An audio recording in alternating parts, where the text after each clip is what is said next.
ಇನ್ನು ರಾಜ್ಯದಲ್ಲಿ ಹಳ್ಳ ಹಿಡಿದಿದೆ ಈ ನಿರ್ಭಯ ಯೋಜನೆ.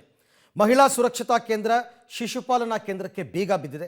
ಸಾರ್ವಜನಿಕರಿಗೆ ಉಪಯೋಗವೇ ಆಗ್ತಾ ಇಲ್ಲ ಈ ನಿರ್ಭಯ ಯೋಜನೆಯ ಕೇಂದ್ರಗಳು. ಅದರಲ್ಲೂ ಬೆಂಗಳೂರಿನ ಮೆಜೆಸ್ಟಿಕ್ನ KSRTC ಬಸ್ ನಿಲ್ದಾಣದ ನಿರ್ಭಯ ಕೊಠಡಿ ಏನಿದೆ ಅದಕ್ಕೆ ಬೀಗ ಬಿದ್ದಿದೆ.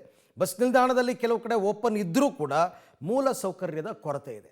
ಸೊ ನಿರ್ಭಯ ಯೋಜನೆ ಏನು, ಯಾಕಿದು ಹಳ್ಳ ಹಿಡಿತು ಅಂತ ನೋಡೋಣ ಬನ್ನಿ. ರಾಜ್ಯದಲ್ಲಿ ಹಳ್ಳ ಹಿಡಿತ ನಿರ್ಭಯ ಯೋಜನೆ. ಮಹಿಳಾ ಸುರಕ್ಷತಾ ಕೇಂದ್ರ, ಶಿಶುಪಾಲನಾ ಕೇಂದ್ರಕ್ಕೆ ಬೀಗ. ಸಾರ್ವಜನಿಕರ ಉಪಯೋಗಕ್ಕೆ ಬಾರದ ನಿರ್ಭಯ. ಬಸ್ ನಿಲ್ದಾಣಗಳಲ್ಲಿ ಮಹಿಳೆಯರಿಗೆ ಮತ್ತು ಮಕ್ಕಳಿಗೆ ಅನುಕೂಲ ಆಗಲಿ ಅಂತ ನಿರ್ಭಯ ಯೋಜನೆಯಡಿ KSRTC ಮತ್ತು BMTC ಬಸ್ ನಿಲ್ದಾಣದಲ್ಲಿ ಮಹಿಳೆಯರ ವಿಶ್ರಾಂತಿ ಕೇಂದ್ರ, ಶಿಶುಪಾಲನಾ ಕೊಠಡಿಗಳನ್ನು ಓಪನ್ ಮಾಡಲಾಗಿತ್ತು. ಆದರೆ ಈ ಯೋಜನೆ ಸರಿಯಾಗಿ ಸಾರ್ವಜನಿಕರಿಗೆ ಉಪಯೋಗಕ್ಕೆ ಆಗ್ತಾ ಇಲ್ಲ. ಮೆಜೆಸ್ಟಿಕ್ನ KSRTC ಬಸ್ ನಿಲ್ದಾಣದಲ್ಲಿ ಶಿಶುಪಾಲನಾ ಕೊಠಡಿಗೆ ಬೀಗ ಹಾಕಿದ್ದಾರೆ.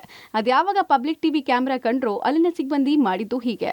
ಮೆಜೆಸ್ಟಿಕ್ನ KSRTC ಬಸ್ ನಿಲ್ದಾಣದಲ್ಲಿ ಇರುವಂಥ ಈ ಒಂದು ಕೊಠಡಿ ಜನರಿಗೆ ಅನುಕೂಲ ಆಗಲಿ ಅಂತೇಳಿ, ಪಾಪ ಮಹಿಳೆಯರಿಗೆ ಮಕ್ಕಳಿಗೆ ಅನುಕೂಲ ಆಗಲಿ ಅಂತೇಳಿ ಒಂದು ಕೊಠಡಿಯನ್ನು ಓಪನ್ ಮಾಡಿದ್ರು. ಆದರೆ ಇಲ್ಲಿ ಆ ಕೊಠಡಿಗೆ ಬೀಗ ಬಿದ್ದಿದೆ.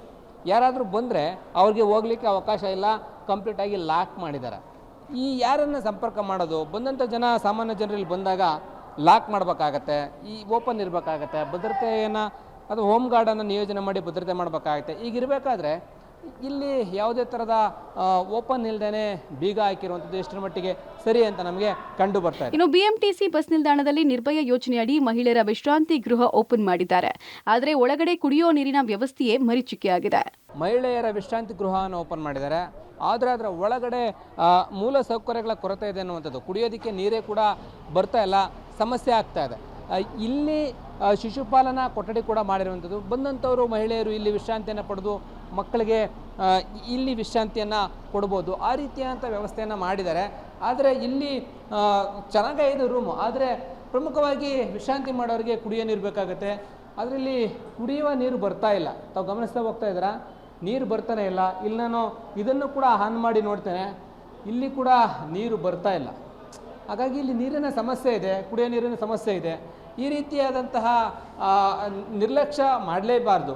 ಯಾಕೆಂತಂದರೆ ಇಲ್ಲಿಗೆ ವಿಶ್ರಾಂತಿಗೆ ಬರುವಂಥವ್ರಿಗೆ ಕುಡಿಯೋ ನೀರಿನ ಅವಶ್ಯಕತೆ ತುಂಬಾ ಇದೆ. ಅಂಥ ಸಂದರ್ಭದಲ್ಲಿ ಈ ಭಾಗದಲ್ಲಿ ಕುಡಿಯೋ ನೀರು ಮತ್ತು ಮೂಲ ಸೌಕರ್ಯಗಳನ್ನು ಕೊಡಬೇಕಾಗತ್ತೆ, ಇಲ್ಲಿ ಭದ್ರತೆಯನ್ನು ಇಡಬೇಕಾಗತ್ತೆ, ಸೆಕ್ಯೂರಿಟಿಗಳನ್ನು. ಒಟ್ಟಾರೆ ಬೆಂಗಳೂರಿನಲ್ಲಿ ಮಹಿಳೆಯರಿಗೆ ಮತ್ತು ಮಕ್ಕಳಿಗೆ ಶಿಶುಪಾಲನಾ ಕೇಂದ್ರಗಳನ್ನು ಓಪನ್ ಮಾಡಲಾಗಿದೆ. ಆದರೆ ಸಾರ್ವಜನಿಕರಿಗೆ ಮಾತ್ರ ಉಪಯೋಗ ಆಗ್ತಾ ಇಲ್ಲ. ಇನ್ನಾದರೂ ಸಾರಿಗೆ ಮತ್ತು ಗೃಹ ಇಲಾಖೆ ಇದರ ಬಗ್ಗೆ ಕ್ರಮ ವಹಿಸುತ್ತಾ ಕಾದು ನೋಡಬೇಕಾಗಿದೆ. Lokesh Kudagadala, public TV, Bengaluru.